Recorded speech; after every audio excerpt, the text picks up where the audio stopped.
that you have created a second tier of parole board. You've got your parole board able to make the decisions when up to 4 years is involved. And then on, you have another one, because we don't have a copy of your speech, I don't know, it was not review, there was a re-entry court. Re-entry. That's correct. Now, who will sit on the re-entry board? The re-entry, it's not a board actually, and thank you for that question. For offenses where the sentence of imprisonment is up to 4 years, you're absolutely right. The parole board will continue to have their mandate to deal with those type of matters.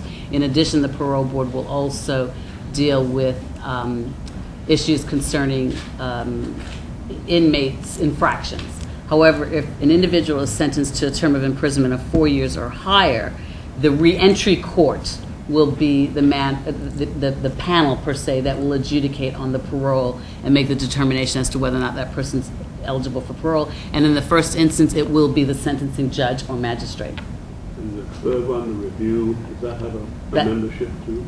Okay, there's the re-entry court, which is the one that I just spoke about, where it will be presided over by the sentencing magistrate or the judge.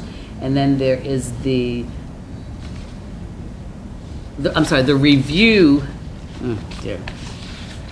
The review courts, which are used, like I said, in other jurisdictions, and what that will do is that every individual that has been granted parole, whether the parole was granted by the review court or the parole board, on a monthly basis will attend in front of that review court so that they can determine whether or not that individual is meeting out the required programs, they're attending drug treatment, et cetera. It's very similar to the drug treatment program, which you know operates very successfully. Like I said, it has a 95% success rate with respect to persons not reoffending, and it'll be operated on a monthly basis similar to that drug treatment court. And it depends on the whether or not the person has been dealt with summarily. They'll be in the magistrate's court, or if it was an indictable offense, so the person was sentenced to 4 years or more, then they'll be dealt with. The review court will be of the Supreme Court. And again, we'll follow it either after arraignment court or alternatively after a plea court, but it will be on a monthly basis and the reviews will be regular. And that monthly is important. Absolutely, because we found that the sanction of the involvement of the court seems to provide a further impetus for a person to not reoffend, because they recognize that the court has the power to send them back. Isn't this a bit of a slap in the face for the parole board? You've told them today that you're going to be putting new powers through you into effect that will direct the way the parole board operates. You've given this new dictate with the 4 years. Wouldn't a fair-minded person who may have been concerned at some of the recent decisions feel that this was the government's solution to a difficult problem? Well, I'm not sure about the recent provision, the recent situations you're speaking about, but you'll recall that in the throne speech, there was specifically a number of comments that were made and initiatives that were made concerning the whole review of the issue concerning not only young offenders, but also the parole board and the issue concerning when a person may or may not be eligible for parole. Insofar as the chairperson thinking it was a slap in the face, I'll leave that to him to comment. I don't believe so. In fact, I was quite optimistic that my cabinet colleagues would support these initiatives, and I spoke to Mr. DeVent, the Honorable Mr. DeVent, prior to him being appointed, and explained to him the direction that I was looking to take the parole board, and he all but said yes.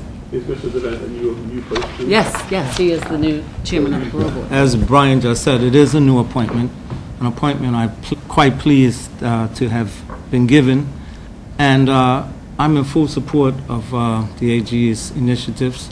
I think the parole board is quite busy. I don't think people would even realize how busy it is, and I think she's given us more tools in one regard to deal with offenders, and she's also taken some of the more serious considerations out of our hands and put them back in the court's hands. And I believe that the public was crying for this at some point, so I think most of the public will be happy with these initiatives. But I also think it's important for the public to remember that the parole board has a twofold job. One is the consideration and protection of the public, but the other one, and I think this government has shown its commitment, is to rehabilitating and getting as many offenders that we can back out into society and performing as we need them.